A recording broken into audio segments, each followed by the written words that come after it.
Jadi di antara syafaatnya Quran itu orang nggak jadi masuk neraka. Jadi syafaat itu ada dua, dari neraka diangkat ke surga, dan itu bisa lama itu. Tapi kalau syafaatnya Quran itu yang belum masuk neraka supaya nggak jadi masuk neraka. Karena neraka juga punya aturan, dia juga kena aturan fikih. Jadi, loh betul ini, saya ada guyon. Jadi kena konstitusi apa? Fikih. Sama tak ceritani syafaatnya Quran itu ada orang itu beling itu fasik. Itu dia hafal surat Tabarok. Hafal betul. Tabarakalladzi biyadihil mulku wa huwa ala kulli syai'in qadir alladzi khalaqal mauta wal hayata. Pertanyaannya gini, boleh enggak orang menginjek surat Baqarah? Boleh enggak? Enggak. Padahal orang hafal Quran itu artinya ayat itu ada di hatinya. Fa inna wa ta'ala la yu'adzibu qalban wa al-Qur'ana. Allah tidak akan menyiksa hati yang menyimpan Quran, yang jadi flash disknya Quran, yang jadi rekaman Quran. Singkat cerita orang ini hafal. Pas ketemu Mungkar Nakir prosedur kan, ini orang fasik mau diantemin sama Mungkar Nakir. Prosedur ya, dia kan prosedur standar. Si surat Tabarok akhirnya menjelma jadi seseorang yang gagah berani. Kamu nggak boleh nyiksa orang ini. Saya ini kalamullah. Kalau kamu nyiksa dia berarti nyiksa saya. Kamu berani sama kalamullah. Wah ya tidak berani jadi Mungkar Nakir.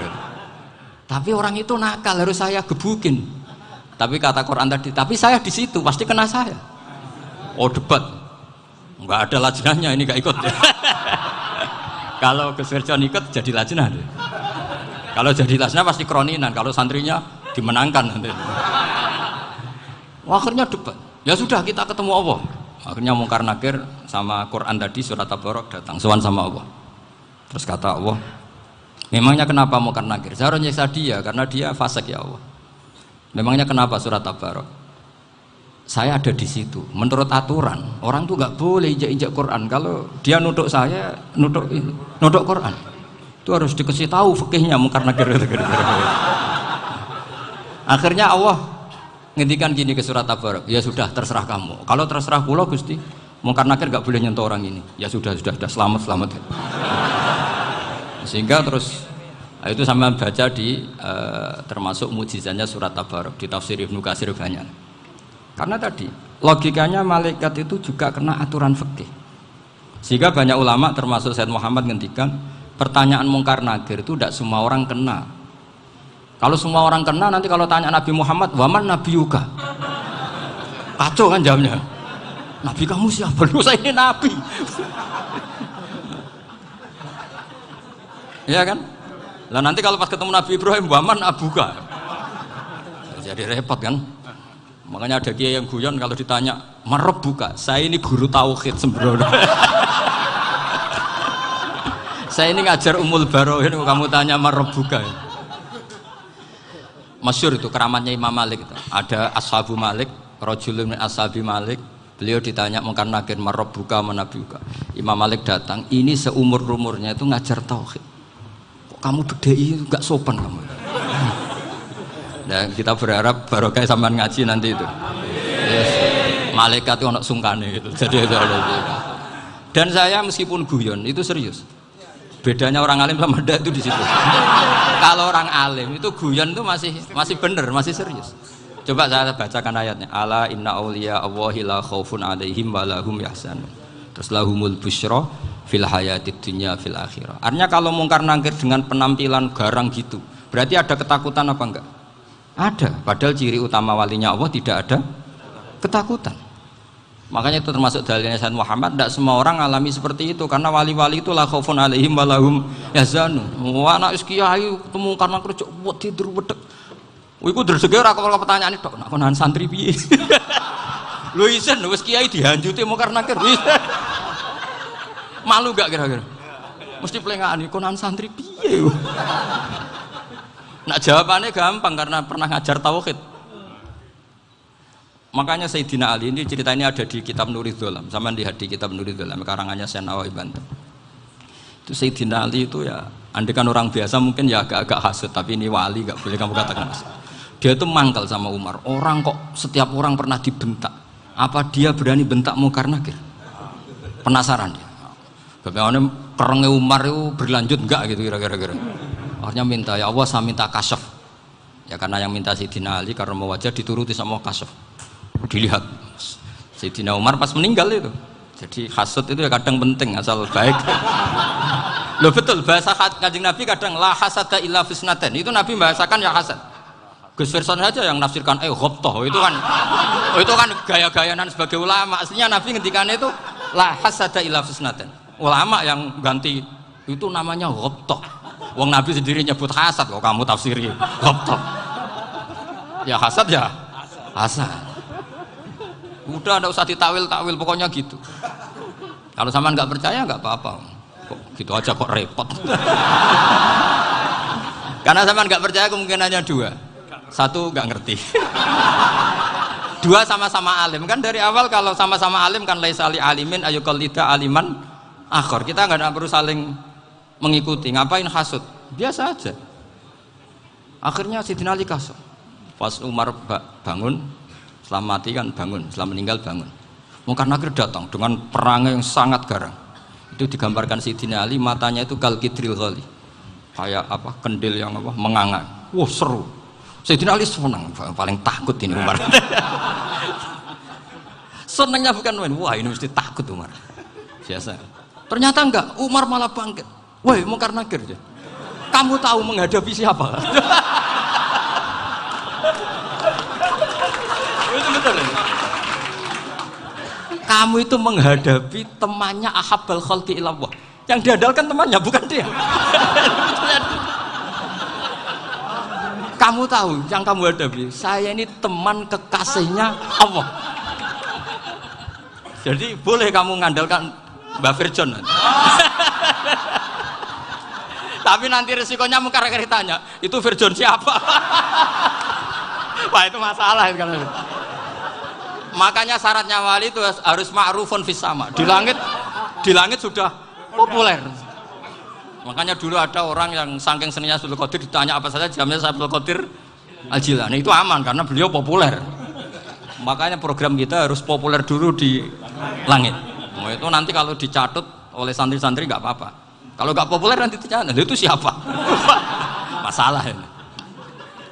Umar itu yang dibanggakan itu, kamu tahu saya siapa? Ya enggak tahu. Saya ini temannya kekasihnya Allah. Temannya Muhammad. Iya Muhammad Rasulullah. Wah mikir waduh. Repot. Loh di dunia aja gitu kan temannya presiden, temannya panglima, apalagi ini temannya Sayyidul Awalin wal Akhirin. Di dunia aja bilang temannya presiden, menteri orang sudah takut, apalagi ini temannya Sayyidul Awalin. Hanya Mungkar Nakir terus konfirmasi sama Allah, gimana ya Allah ini ngadepi. Sebetulnya diandalkan itu temannya, bukan dia. Wah, akhirnya sama Allah dibilang ya bu, ya sama seorang seperti itu bu yang sopan. Terus semenjak itu Mungkar Nakir itu nggak selalu berpenampilan seperti itu sangat. Jadi semoga itu konsisten sampai nanti. Jadi kamu kalau ingin nggak takut Mungkar Nakir jadi wali dulu. Karena syaratnya tadi hanya wali sing la khaufun alaihim walahum yahzanun lahumul busyra fil hayatid dunya fil akhir. Jadi orang itu kalau ngaji itu harus khatam. Jangan semuanya kena pertanyaan. Dan kalau semuanya kena pertanyaan nanti repot. Kalau Nabi Muhammad ditanya waman Nabi juga. Nabimu siapa? Lu kan terus jadi aneh. Jadi makanya ngendikane Sayyid Muhammad semua ulama lah. Enggak ada am kecuali ditaksis. Kecuali sifatnya Allah. Misalnya bikulli syai'in alim ya benar-benar bikulli syai'in. Tapi kalau am semuanya pasti ada taksis. Meskipun dalam muhawarah muhadasah biasa. Misalnya contoh gampang istri kamu baru seneng kamu, mas nak pengen apa-apa itu lapor aku, gak apa-apa mas, mesti aku seneng sama lapor. Iku dia aku pengen wayo. Wah langsung jadi apa wae. Mesti apa wae maksudnya kecuali itu. Gitu. Padahal kalau ngomong mas sampean ingin apa saja tak dukung. Terus sampean bilang, pengen ku iku wayo. Kira-kira disetujui apa enggak? Sama seperti kita kalau punya teman akrab, wah senang omahku gak apa-apa, anggap ya omahmu dewe, terus mlebu-mlebu kamar. Jadi tidak ada am kecuali di taksis. Artinya kalau ada cerita bahwa orang mati pasti ngalami ditanya Mungkar Nakir itu pasti ada am yang di taksis. Itu pasti juga dialami para ambiya, para auliya. Karena ciri utama wali itu la khaufun alaihim walahum yahzanun. Kemudian saya yang mau cerita ya supaya sampean bisa menghadapi dunia global ini. Tak bawa tafsir Munir termasuk tadi. Kenapa orang Islam Rasulullah SAW itu lebih senang kalau yang menang itu orang Nasrani Romawi ketimbang yang menang itu orang Faris, dalam hal ini ateis. Karena orang ateis itu lebih ngeri. Sebetulnya beberapa penemuan sains terutama di ilmu medis itu orang Amerika, kayak cloning. Tapi orang Amerika itu masih dilarang oleh gereja untuk mengaplikasi. Karena nanti bayi cloning itu dipakai suku cadang. Di Amerika masih ditentang oleh fatwa-fatwa agama baik Islam maupun Kristen. Tapi di Cina itu dipraktekkan karena nggak ada halangan agama. Di Cina itu biasa ada kondom diolah lagi jadi alat-alat aksesoris. Di Amerika tidak ada karena masih ada agama, masih ada larangan. Sehingga orang Islam itu lebih takut kalau yang menang itu Persia, karena terus cara berpikir ternyata Tuhan itu tidak ada, langit nggak ada perannya. Jadi ketika yang menang Nasrani masih berpikir itu pertolongan Tuhan, meskipun mungkin cara mengatakan Tuhan beda dengan kita. Tapi ada satu kesamaan bahwa kekuatan samawi itu ada. Nah, itu disebut ghulibatir rum fi adnal ardi wa hum min ba'di ghalabihim sahlibun. Di sini diterangkan oleh Syekh Nawawi supaya kamu tidak salah paham. Sebetulnya kamu katakan misalnya wah itu paham liberal, sebenarnya saya tidak tersiksa. Cuma takut yang mengatakan seperti itu cek goblokir atau ngaji gitu. Itu aja masalah saya. Ini saya baca ini karangannya Syekh Nawawi karena tadi kata Mbah Firjon ngaji itu harus sama orang yang bersanad. Saya ini kalah sama beliau itu berkali-kali. Secara nasab saya harus manggil Mbah. Secara silsilah ilmu saya juga kalah lagi. Saya sering disewani sama cucu-cucu Syekhona Khalil. Kiai Siddiq itu termasuk murid dekat beliau Syekhona Khalil. Kalau itu berarti kan Gus Firjon, Ahmad, terus Mbah Siddiq. Mbah Siddiq ngaji Syekhona Khalil. Syekhona Khalil itu pernah ngaji langsung sama Sayyid Zaini Tahlan. Berarti beliau dari Sayyid Zaini Tahlan itu baru generasi kelima. Sementara saya itu sudah ke-7 atau ke-6. Saya, Mbah Mun, Mbah Karim misalnya, Mbah Hashim, Mbah Mahfud Termas, Sayyid Abi Bakar Sato yang arangnya Anatul Tolibin, baru Sayyid Zaini Tahlan. Berarti saya ke-7, kalah lagi. Tapi untuk jadi wali biasanya cepat saya. Karena syaratnya jadi mbah itu ngalah demi putu. Jadi kalau beliau ngotot, saya dulu Gusti, saya mbahnya. Wah itu mbah yang nggak baik. Pasti jatahnya dikasihkan apa? Cucunya dulu. Makanya Abdul Muthalib itu orang yang dapat wangsit, tapi yang jadi nabi itu cucunya. Jadi dalil saya banyak. Sebenarnya Abdul Muthalib itu sudah sering dapat wangsit. Karena saya bahasakan wahyu, Nabi yang protes, enggak nabi kok dapat wahyu. Tapi sebetulnya Abdul Muthalib itu masyhur. Kalimat-kalimatnya menunjukkan bahwa beliau itu sudah dapat wahyu kalau nanti cucunya itu jadi apa? Nabi. Makanya senangnya bukan main Abdul Muthalib sama Rasulullah. Putu seneng, mbah seneng putu. Jadi mungkin, jadi sampean enggak usah protes loh. Yang jadi wali kok cucunya. Dulu betul. Dulu Mbah Hamid Pasuruan itu kalau Mbah Ahmad Siddiq ke sana, Mbah Hamid Pasuruan kalau manggil Mbah Ahmad Siddiq itu paman. Tapi pamannya minta ijazah ke ponaan. Apa ya gara-gara itu memang. Kalau itu masih berlaku apa? Ngalah tadi. Kayaknya masih apa? Hawane masih. Gitu. Hawane masih. Karena melihat tren-tren langit masih gitu kayaknya masih. Masih itu. Ya, tapi mbahnya tetap dapat jatah, tenang saja nanti. Tapi memang sebaiknya mbah itu legowo. Rasulullah Muhammad SAW itu terkenal min dzurriyyati Ibrahim. Tapi kata Rasulullah, ana dakwatu Ibrahim wa bisyaratu Isa. Aku nganti ngene iki barokah dongane Nabi siapa? Ibrahim. Jadi dongane Nabi Ibrahim ya tiba teng putu. Jadi banyak bukti bahwa jatuhnya ke putu gitu. Tadi saya di kamar sama beliau berduaan. Nih Mbah sing dadi wali di sini, aku wae Mbah. Cocokan tadi. Nah, kenapa saya akhir-akhir ini gulirkan daftar wali? Kenapa? Saya ini resah ya, orang sudah ingin dicintai pejabat, dicintai tetangga, dicintai teman. Tapi kadang-kadang orang lupa lagi dicintai Allah. Makanya saya meskipun guyon, tapi ini amdan, bukan sahwan. Supaya orang punya cita-cita lagi jadi wali, ingin dicintai Allah. Kita ini terlalu lama ingin dicintai makhluk. Mbok ya naik kelas sedikit lah. ingin dicintai Allah Subhanahu wa Ta'ala. Meskipun saya guyon, tapi tadi guyon saya tuh lebih serius ketimbang serius Anda. Karena tak pikir.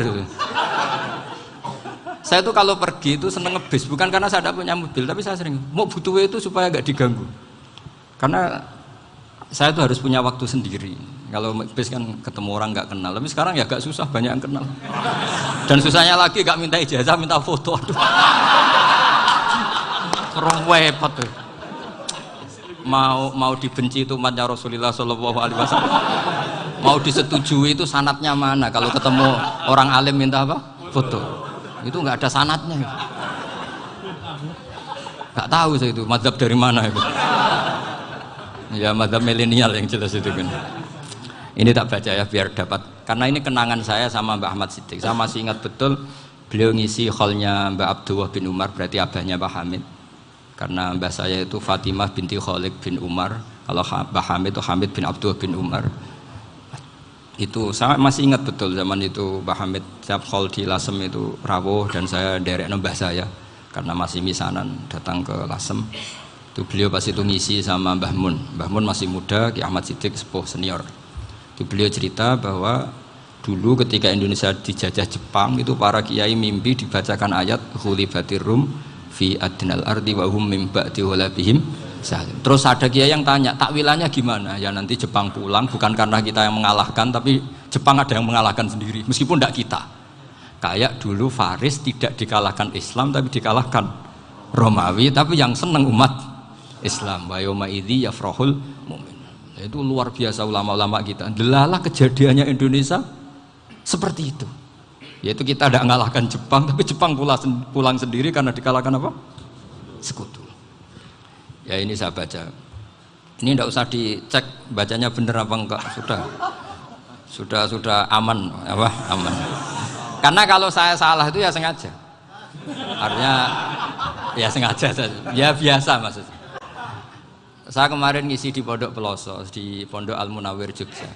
Salah itu ada dua, ada salah yang memang benar-benar salah. Itu nggak apa-apa, bisa dimakfu. Karena mesti sangke wong goblok salah yang terus itu. Ada salah bawaan ilmu, itu repot tuh dadaninnya. Karena misalnya kita yang biasa belajar qiraah sabah wayah sibuhu, mesti diulang lagi wayah sabuhu. Karena qiraahnya Imam Asim itu hasibah yah sabu, bi fathis sin. Sementara kita kalau ngaji kitab kulino yahsib. Sehingga kita yang biasa belajar sabah itu kalau baca kitab itu kayak orang bingung. Kadang-kadang yang ngaji juga bingung. Gus Pak mau di bulan pilih ini. Ya tepat-tepatan. Ada yang mengatakan Gus Pak bingung, ada yang mengatakan Gus Pak alim alamah. Ya tepat-tepatan nasib tadi. Karena memang ya sabah memang seperti itu. Misalnya kufuan. Kufuan itu Imam Asim baca kufuan. Tapi beliau punya murid namanya Syu'bah. Itu kalau baca kuf'an. Makanya kita itu, ini kan khataman Quran ya, jadi saya menyinggung sedikit tentang qiraah sabah. Tadi beliau juga sudah tak kasih kitab saya Hifdzuna Liyadal Mushaf. Sama tak ajari latihan sabah, memang angel ya. Makanya yang nggak bisa itu wong pinter. Sudah tahu angel ya nggak usah diteruskan kan. Orang menghindari barang angel itu pinter apa goblok? Pinter. Berarti wong goblok pinter. Saya tuh makanya sama orang goblok tuh respect. Jadi orang alim tuh angel apa gampang? Angel. Menghindari barang angel pinter apa goblok? Loh, orang menghindari barang angel pinter apa goblok? Pinter. Berarti wong goblok pinter. Jadi saya sama orang-orang goblok itu respect. Sudah tahu jadi orang alim angel ya barang angel ya harus dihindari. Makanya saya ini insya Allah umatnya Nabi yang termasuk yang terbaik. Amin. Karena mencintai umatnya Nabi termasuk yang goblok. Waduh. Itu tidak gampang itu. Karena tadi sudah tahu ya. Seperti itu loh orang naik panjat pinang itu yang naik karena ingin hadiah. Yang nonton sudah tahu wah licin kok dinaikin mau keplotok ya. Tapi orang sepakat yang nonton juga pinter karena sudah tahu ribet kok. Tukun yang pasar kena lah apa mana. Sama juga gitu. Ngalim tafsir angel, ngalim fikih angel. Ada karek ngaji ngerekam kan gampang. Itu pinter apa goblok? Pinter. Iya. Makanya kula niku mbok burohno ngono tok. Saya tadi dinasihati Mbak Firjon muga-muga hati saya selamat. Saya itu meskipun kata orang banyak, muhibbin saya banyak, tapi saya insya Allah tidak riya. Saya itu pakai kitab namanya Tasbitul Fuad, itu karangannya Said Abdul Al-Haddad. Ketika beliau punya muhibin banyak ditanya, bagaimana ya Habib Anda menjaga hati Anda? Jamnya Said Abdul Al-Haddad itu unik. Innama azzamu Allah. Mereka itu sebenarnya menghormati Allah. Cuma butuh sarana, dan itu saya. Jadi saya tahu sampean semua itu mencintai Quran, mencintai sunnah Rasul, mencintai hadis-hadis Rasul. Cuma sampean kan karena nggak paham, terus manfaatkan saya. Jadi sebenarnya saya ini korban. Korban. Jadi saya mau riak gimana? Korban kok mau. Bangganya di mana tuh? Coba sampean misalnya ngaji tafsir, belajar sendiri kan susah. Terkibnya susah, maknanya susah. Bahkan beli kitabnya kadang tidak kuat. Loh, untuk jadi alim tafsir itu kan harus beli kitab. Loh, saya sering belajar kitab itu jutaan. Tafsir Tobari, saya pernah beli kitab Fakhrur Razi itu berapa coba? 27 jilid. Karangannya Fakhrur, belum karangannya ulama modern Imam Sya'rawi. Itu berapa jilid? Itu jutaan. Saya kemarin juga dihadiahi kitab Pak Quraish Shihab namanya Faidul Bari fi Syarhil Bukhari. Pak Quraish Shihab yang terkenal. Dia sering diskusi sama saya. Saya ngasih hadiah beliau ngasih hadiah saya. Oh itu harganya nggak kuat. Tidak kuat kadang di Indonesia nggak ada coba. Dan sama orang hebat menghindari kesulitan itu. Nah, kesulitan itu, sebab ngaji ikut, kalau nggak paham dirukok rekamannya sudah gitu. Pinter mana sampean sama saya? Pinter sampean kan? Bikin sosis susah, beli aja kok repot kan? Nah, makanya nggak boleh orang bilang, wah aku goblok reso tafsir, aku wong pinter. Makanya nanti kalau saya ketemu Nabi tidak termasuk orang yang mentahkir orang Islam. Kafabil mari isman ayah kira akhahul muslim. Jadi cukup orang itu dosa kalau menyepelekan orang Islam, termasuk darani sampean goblok itu dosa. Caranya nggak darani goblok ya tadi di logika tadi.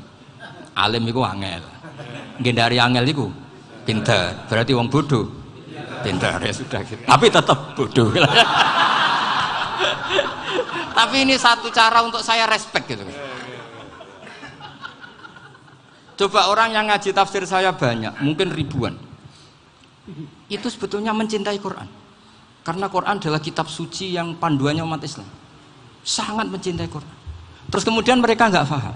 Terus mencari orang yang memahamkan. Burono lah cara jawabannya. Terus keren saya itu di mana coba? Lah terus mereka kurang ajarnya gini, kalau paham itu ya alhamdulillah paham. Kowe nak ngaji Gus Bae ngono tok.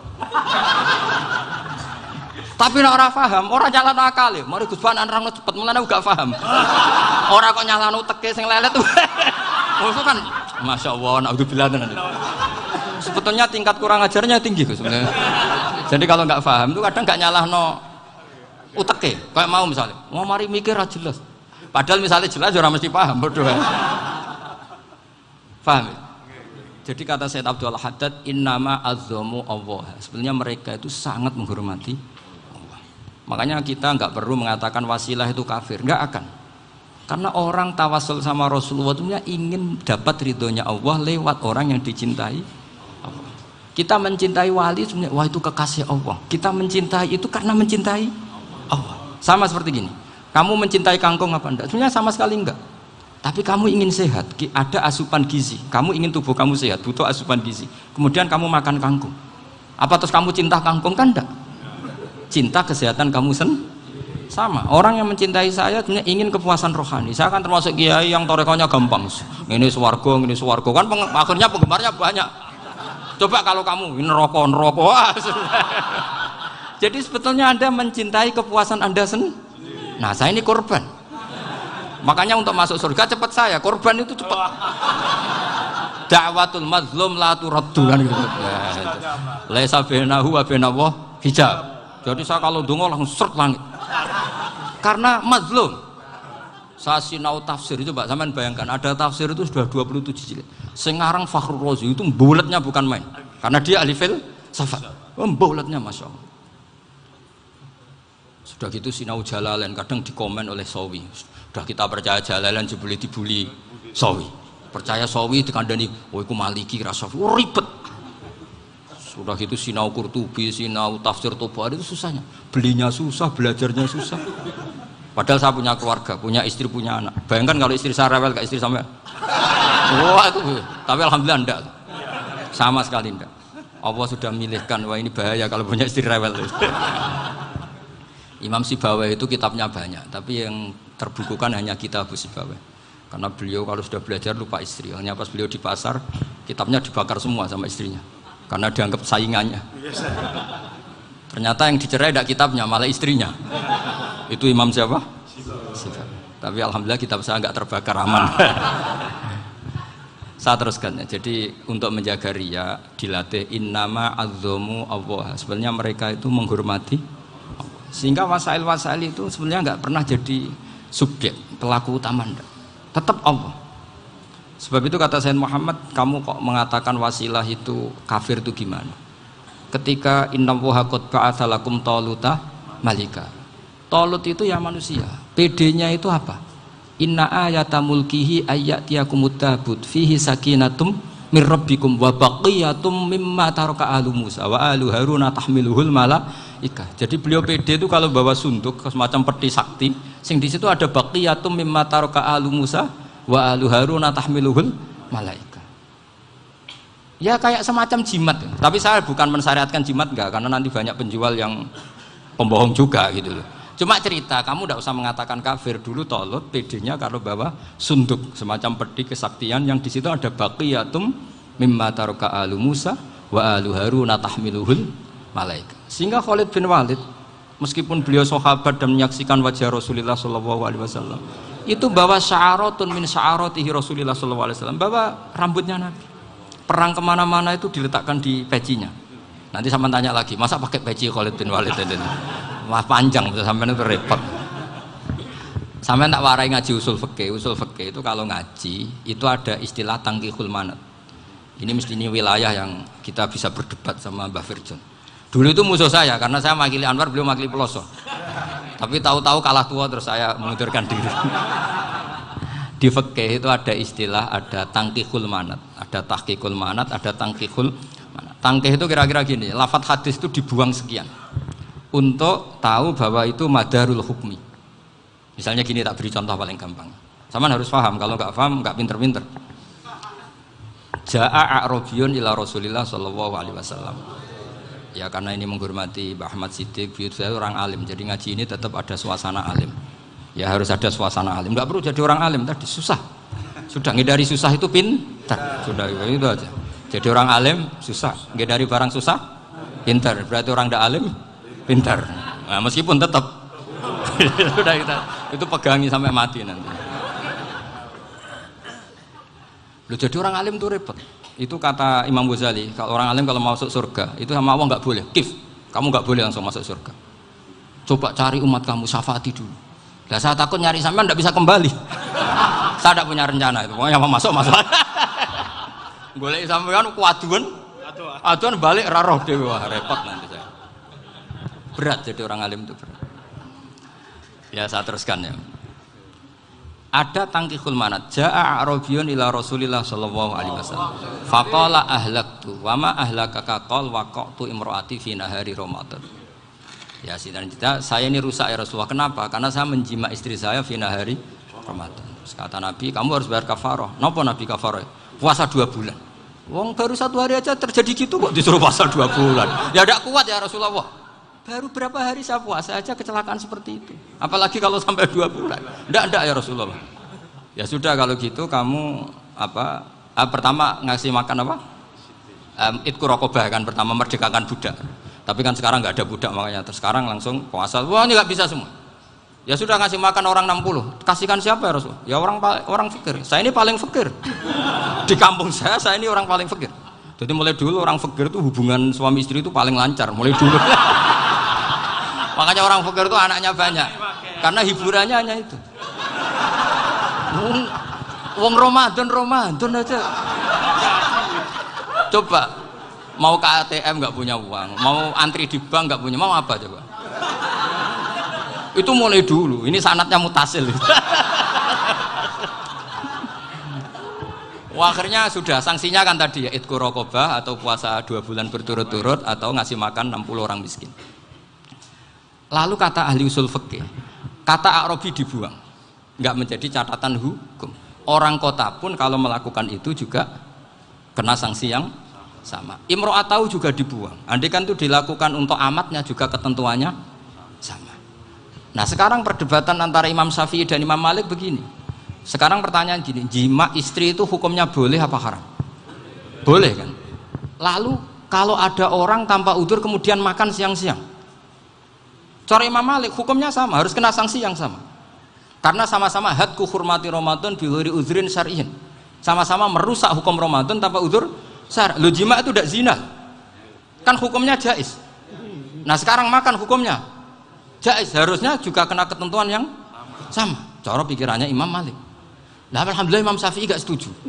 Wah, cara setuju repot. Bahkan orang-orang Syafi'i sudah punya khilaf, kalau gitu minum dulu. Iya, biar gak kena. Iya, biar iftarnya pakai minum. Setelah minum baru jima kan. Ini sudah menyiapkan khilafnya. Ini khas Syafi'i ini, bongsong rekayasa hukum. Nanti bisa belajar jauh cara ngakali hukum. Makanya guyonan yang masyhur Gus Dur itu gitu. Ada seorang kiai atau Gus lah, ya punya salah, namanya manusia kan punya salah, entah cangkruk entah apa, pokoknya punya salah. Ada wartawan yang ngiranya semua kiai itu orang suci, sehingga tanya sama Gus Dur, Gus itu ada kiai kok, ya pokoknya salah lah. Tapi jangan bayangkan dosa besar, enggak, kecil-kecil aja. Itu gimana itu? Padahal kiai kan orang suci. Jawabnya Gus Dur lucu. Ya justru yang boleh salah itu para kiai. Kalau kamu nggak boleh. Loh, kok bisa Gus? Karena mereka tahu caranya tobat. Repot. Kalau kamu nggak tahu caranya. Sama pelanggaran hukum itu ya harus pakar-pakar hukum. Ya. Itu yang tahu caranya rekayasa. Kalau kamu ya kena pasal kan ya. Jadi kamu jangan niru saya ini punya sekian cara untuk nah, itu namanya khilaf. Makanya kata Sayyid Muhammad, kamu tidak usah anti khilaf, karena Abu Hanifah itu membolehkan khilaf, kitabul khiyal. Yang penting kamu soleh dulu, setelah soleh nanti Allah maklumi. Soleh dulu, syaratnya soleh dulu. Kalau tidak soleh jangan. Contohnya gini, ada orang mau puasa lemes sekali, mau makan, gampang. Kalau langsung makan kan kayak hadku hormati Ramadan biwari udrin syar'iyyin. Aku langsung mau jembera sowan Mbah Firjon. Sudah status saya apa? Musafir. Ya, sudah berangkat aja sampai Tuban makan. Nanti kalau nggak jadi ya nggak apa-apa sudah. Kan mulai pergi sudah musafir. Saya tidak tahu nanti malaikat tertarik gebuki nggak tahu. Tapi itu ada khilafnya. Asal soleh lah. Karena kata Sayyid Muhammad dan semua kitab mengatakan itu. Kalau sampean nggak tahu ya kebablasan. Nabi Ayub, nabi yang terkenal Gudiken itu siapa? Ayub ya. Itu yang Israiliyatnya akan seru lah. Gudiken dikukur bek kreweng itu terlalu lah kalau itu. Untuk kreweng konti ning Arab ora ono kreweng itu sudah masalah itu. Singkat cerita, Nabi Ayub ketika diasingkan kaumnya itu kan nggak punya sumber makanan. Lah orang lelaki itu mulai dulu egois. Istrinya Nabi Ayub itu cantik sekali, udah cantik, rambutnya bagus. Makanya kamu nggak usah tanya kenapa istrinya kayak banyak yang cantik. Ya, warasatul anbiya, nggak boleh gitu. Kalau nggak cantik ya warasatul anbiya dari segi balak. Istrinya Nabi itu semuanya cantik. Nggak usah tanya sebabnya apa, pokoknya gitu, semuanya cantik. Singkat cerita, beberapa kali istrinya Nabi Ayub itu kerja demi bisa nafkahi Nabi siapa? Suatu saat itu tidak ada pekerjaan yang cukup untuk beli roti. Satu-satunya peluang dapat rezeki itu putrinya raja itu rambutnya berondoli. Terus ada sayembara siapa yang rambutnya bagus mau dibeli. Sampai rambutnya istrinya Nabi Ayub itu dijual. Nabi Ayub tersinggung karena itu mengurangi kecantikan. Jadi lelaki mulai dulu gitu. Udah nggak urun kalau istrinya nggak cantik itu komplain. Itu khasnya lelaki. Jadi kalau kamu gitu ada sanadnya juga, tenang saja ya. Komplain ya pegawaian itu. Saking mangkelnya Nabi Ayub terus ngendikan la adriban naki mi'ata sautin. Kamu akan saya pukuli dengan mi'ata sautin atau dengan 100 cambukan. Atau mi'ata dikhtin atau mi'ata apalah sesuai konteks zaman itu. Engko nak muni pecut tuku konti kok ribet lagi. Singkat cerita akhirnya ketahuan bahwa istrinya menjual itu demi Nabi Ayub. Allah nggak ridho kalau kekasihnya yaitu istrinya Nabi Ayub wis perjuangan kayak gitu malah kena hukuman. Tapi Allah juga nggak ingin kekasihnya yang bernama Ayub melanggar sumpah. Padahal beliau sudah sumpah, wallahi demi Allah nanti tak pukul dengan 100 kali. 100 kali dengan lidi lah misalnya, contoh yang gampang tuh lidi. Akhirnya sama Allah dikasih satu solusi. Wa khud biyadika dikhsan fadrib bihi wala tahnas. Ya sudah, lidi itu ikat jumlahnya 100. Terus pukul sekali saja. Anggap saja sudah 100. Iku pangeran sing wari ngakali ngono iku pangeran. Tapi syaratnya soleh. Syaratnya soleh. Jadi kalau kamu anti khilaf berarti anti ajarannya Allah di ayat itu.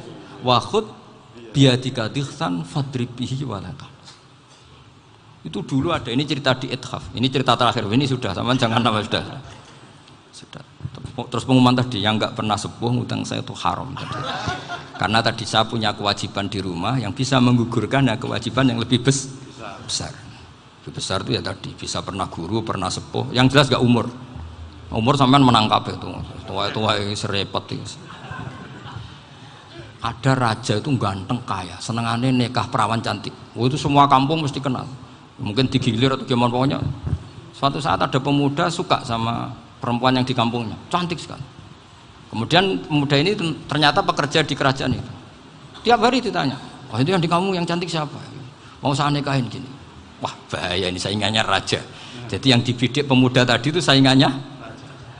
Si raja ini orang yang namanya raja kan gengsinya tinggi. Kaifatang kihuha wa qad ra'aitu qad qabbalaha rajulun. Kok mbok nikah piye? Saya itu pernah melihat dicium lelaki. Wah, gak mau. Gak gelem wis kadung ditambung lan wa qad qabbalaha rajulun. Saya pernah melihat sendiri qabbalaha rajulun, dicium oleh lelaki. Wah, sudah gak minat raja langsung gak keren. Suatu saat pemuda tadi nikahi perempuan itu.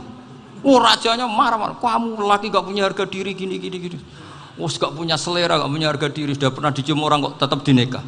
Terus bilang ke raja, ta'rif manir rajul, lelaki itu siapa? Abuha. Kamu tahu lelaki itu siapa? Sopo? Abuha. Bapaknya. Saya kan hanya bilang rajulun. Pernah dicium lelaki. Lah pikirannya raja lelaki wis kowe-kowe ngene iki. Tapi butuhnya canom mau rojo ben gak sido itu aja tuh. Baru kayak digulirkan gitu, wakot kebalah rojulun. Wah nggak mau. Setelah itu suatu saat pegawainya tadi nih kayak perempuan. Kamu nggak punya harga diri gini. Kamu tahu mandir rojul apa abuha? Wah nak ngono aku gak popo. Lah monggo sakniki wis bojo kula. Ora trimo wis diambung wis macam-macam. Lah itu namanya khilah. Apa? Khilah. Kalau di Balawa disebut tauriyah atau apalah. Tapi saya tidak ngajari sampean seperti itu. Sudah pinter sebelum saya ajarin. Bangsa ngakali kan sudah pinter. Ya ini terakhir tak baca Arabnya saja nanti. Bismillahirrahmanirrahim. Biar dapat barokahnya Syekh Nawawi juga barokahnya guru-guru. Bismillahirrahmanirrahim. Wasababu nuzuli hadil ayati annahu kana baina farisa war rumi qitalun wa kanal musyrikuna yawadduna antaghliba farisu ar-ruma. Di anna farisa kanu majusiyan ummiyin wal muslimuna yawadduna ghalabatar rum ala faris liqaunihim ahla kitabin. Jadi zaman dulu orang Islam lebih senang kalau yang menang itu orang Nasrani. Kalau bandingannya ateis. Karena bagaimanapun percaya kekuatan langit. Sementara orang ateis sama sekali tidak percaya kekuatan. Apapun bedanya kita dengan Nasrani itu ada kesamaan, yaitu percaya adanya kekuatan langit. Sehingga ketika orang Romawi kalah itu orang Islam ikut susah. Paham ya? Makanya ini tak baca biar sampean enggak macam-macam pikirannya. Fab'atha Kisra saat terusnya, ya pokoknya seperti itu. Akhirnya Rasulullah SAW berdoa lebih seneng yang menang itu Rom karena ahli kitab. Artinya apa? Kemenangan ahli kitab adalah kemenangan makhluk atau hamba Allah yang mentautkan kekuatan kita di bumi dengan kekuatan langit. Makanya saya berharap selain kita ikhtiar medis, kita harus memperbanyak istighfar. Bagaimanapun semua itu dari Allah Subhanahu wa Ta'ala. Kita menghormati negara dengan ikhtiarnya, tapi saya mohon sekali kita juga istighfar, karena semua itu juga ditentukan oleh Allah, oleh langit. Ya, saya kira demikian. Assalamualaikum warahmatullahi wabarakatuh.